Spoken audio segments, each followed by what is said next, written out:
En Caroline du Nord, Charlotte est une ville comme il en existe des centaines aux États-Unis. Royaume des fast-foods et des supermarchés.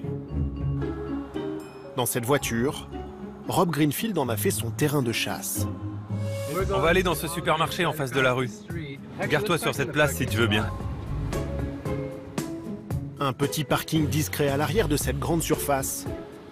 Ce militant écolo ne fait jamais ses courses comme tout le monde. Son truc à lui, ce sont les poubelles. Ok, je suis dedans. Au milieu des ordures, une mine d'or. Oh, il y a plein de choses ici. Tiens, vide cette boîte et redonne-la-moi.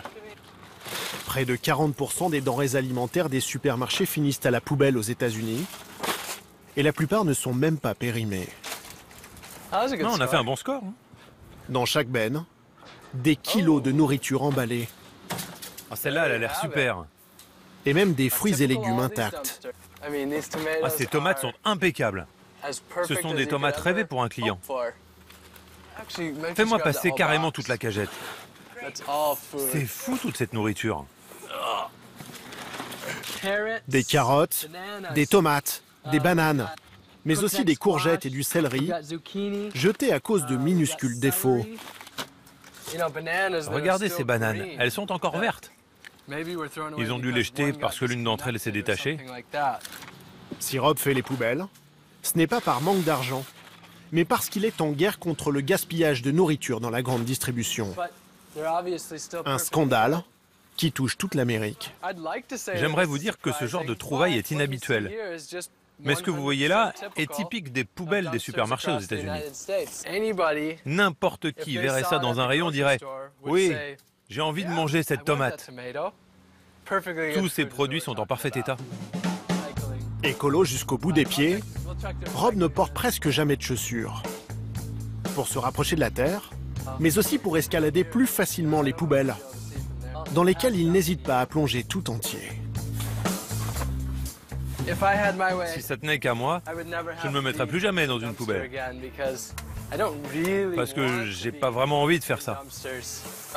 Mais tant que des millions de dollars de nourriture continueront à être jetés, vous avez de fortes chances de me trouver là.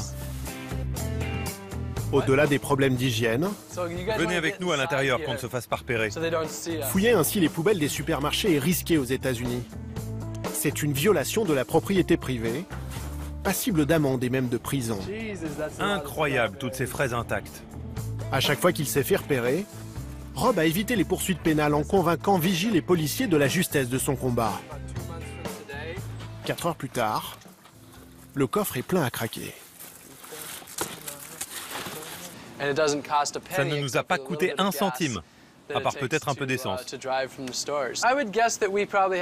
pense qu'on a ramassé pour environ 1000 € de nourriture. Il y a là au moins l'équivalent d'un mois de course pour une famille tout entière. 250 kilos que Rob ne va pas garder pour lui. Direction l'université de Raleigh, à 200 km de là.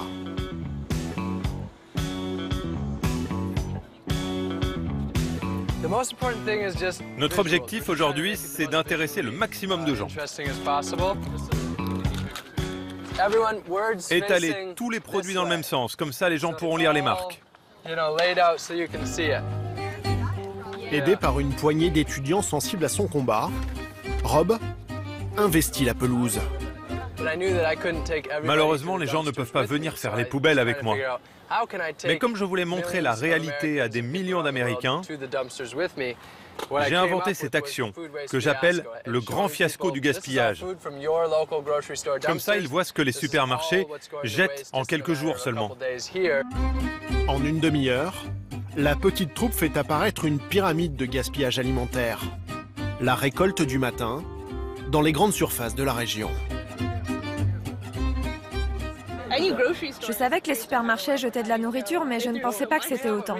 J'ai travaillé pendant 3 ans dans un supermarché et je posais toujours la même question. Pourquoi jeter tout ça au lieu de donner?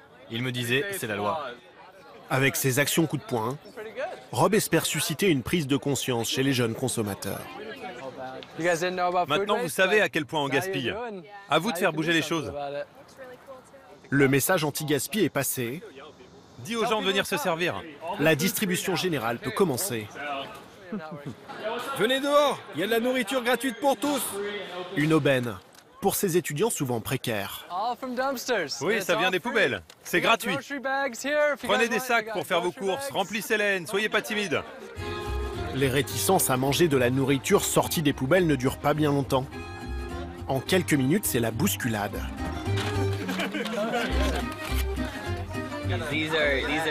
Ça, ce sont mes bonbons préférés. J'ai aussi pris des légumes, des biscuits, des barres protéinées. Vous savez, moi je n'ai pas beaucoup d'argent, je suis juste étudiant. En 30 minutes, tout est entièrement redistribué. Regarde, elle est parfaite. Évidemment, le fait que les gens n'aient pas peur de manger ces produits, ça me fait plaisir. Et dire que tout ça, ça devait finir à la décharge. Finalement, ça terminera dans l'estomac de quelqu'un. Ça prouve bien que les déchets des uns font le bonheur des autres. Ce genre d'opération choc, Rob en a organisé une quinzaine depuis 2 ans. Elles l'ont rendu célèbre dans le monde entier. Sur Internet, vous avez peut-être vu sa dernière vidéo. Une idée un peu folle, conserver sur lui pendant 1 mois tous les déchets qu'il a lui-même générés. Déjà plus de 6 millions de vues sur les réseaux sociaux.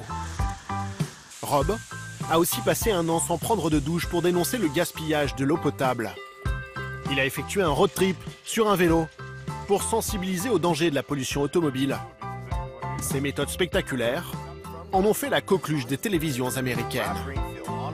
À tout juste 30 ans, Rob est devenu une star de l'écologie qui anime des conférences suivies dans le monde entier et a sa propre émission sur Disney Channel. Tel Robin des Bois, il reverse aujourd'hui l'intégralité de ses revenus à des ONG écolos. Plus jeune, Rob était pourtant un Américain comme tant d'autres. Il aimait faire la fête, manger des hamburgers et se rêver millionnaire. Mais à 24 ans, un tour du monde en sac à dos réveille sa conscience écolo. De retour aux États-Unis, il devient végétarien et cesse de fréquenter fast-food et supermarchés.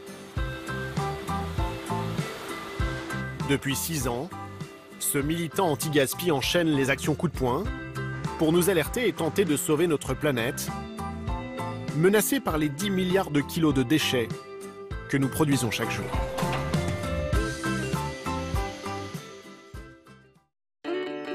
Pour lui, moins jeter est à la portée de chacun de nous. Il suffit pour cela de changer ses habitudes. Démonstration avec sa petite amie Cheryl. Le couple achète uniquement des aliments à cuisiner soi-même. Jamais de plats préparés, ni de denrées industrielles. Ça, par exemple, c'est le pire des emballages. Il y a une épaisseur de papier d'aluminium, du carton à l'intérieur et une couche de vernis par-dessus. C'est très difficile à recycler. Donc c'est vraiment le type d'emballage qu'il faut éviter. Pour générer le moins possible de déchets, Rob fait l'essentiel de son marché dans cette section du magasin, celle des produits en vrac. Céréales, noix, farine. Ici, il peut tout acheter au poids,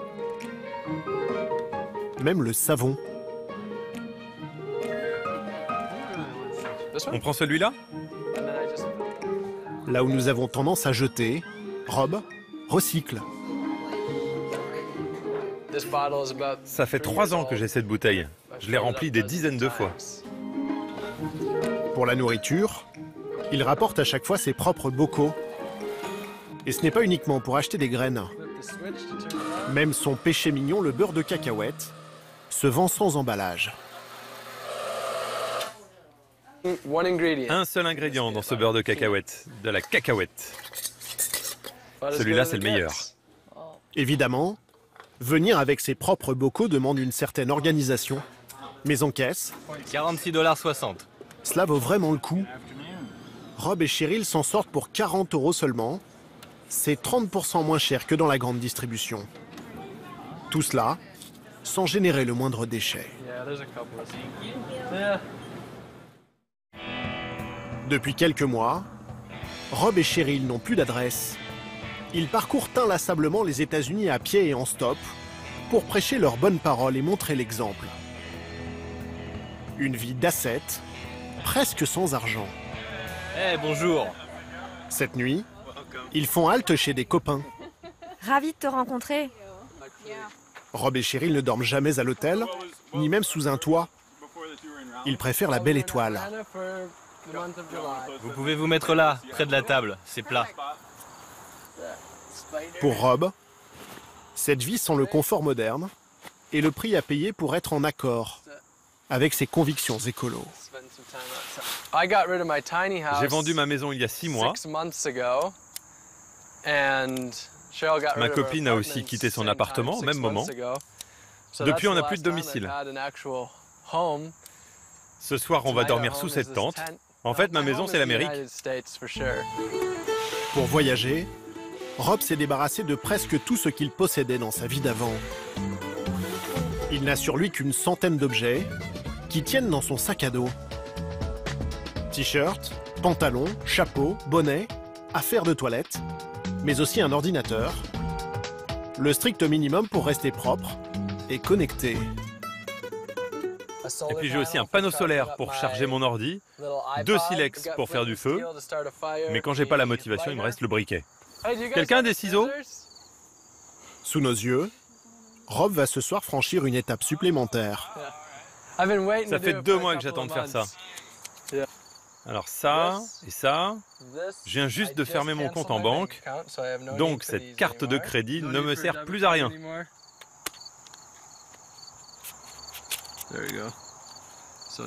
Et voilà, plus de chéquier non plus. Il a décidé de ne plus vivre que de petits boulots payés en cash. Et puis j'ai choisi de ne pas renouveler mon permis de conduire, car je ne veux plus conduire. C'est trop polluant. Donc ça aussi, à la poubelle.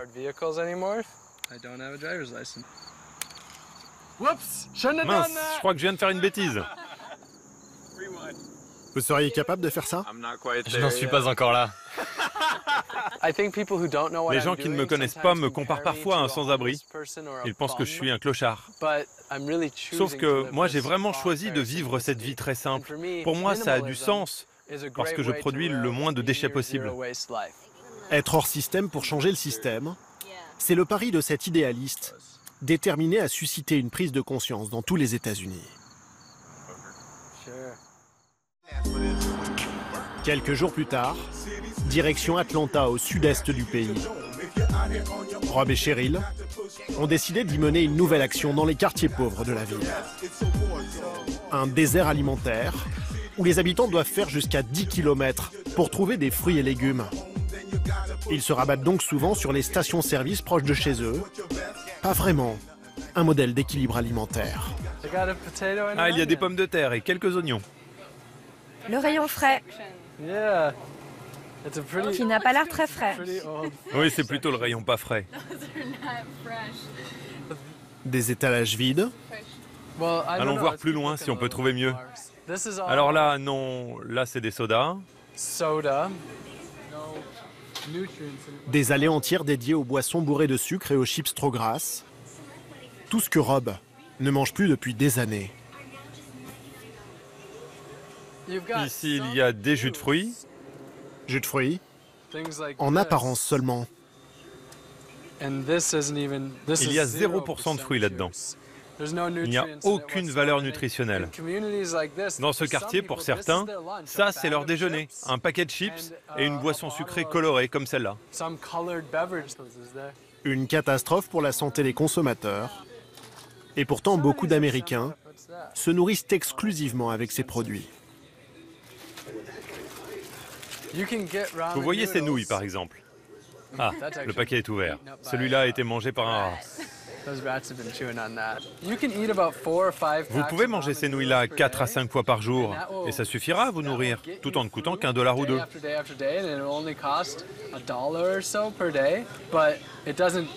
Mais ça ne vous aidera pas à être en bonne santé, à être productif ou à rester concentré à l'école pour les enfants. Malheureusement, pour beaucoup de gens, ces supérettes de station essence, ce sont leurs seules références en matière de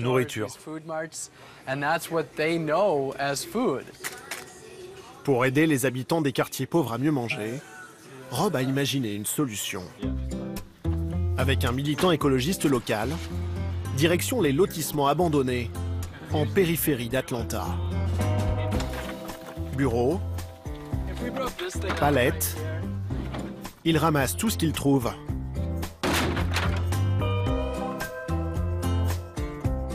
Dans le jardin de cette maison, quelques heures de bricolage vont leur permettre de réaliser un petit miracle.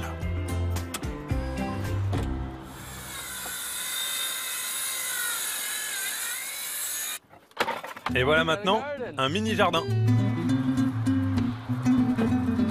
Quelques pelletés de terre, et les habitants pourront bientôt faire pousser leurs fruits et légumes sans débourser un centime. Grâce au seul pouvoir du recyclage, Rob le magicien a réussi à créer un potager. Là, ce sont les seaux de chantier récupérés à la décharge. Et au-dessus, on a mis une tige de fer avec des ficelles. Comme ça, quand on va planter des tomates, elles vont s'enrouler tout autour. On n'a pas dépensé un sou et on va pouvoir récolter une centaine de tomates. Cette nourriture sera gratuite. C'est écrit sur le panneau.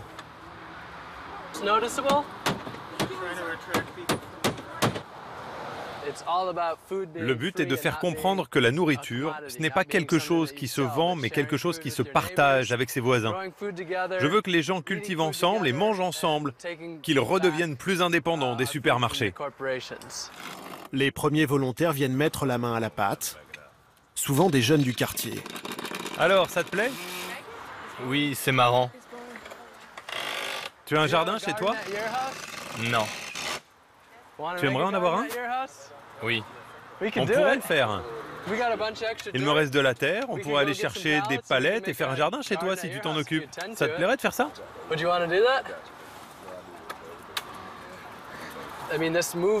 Je veux donner aux gens isolés l'envie d'agir ensemble.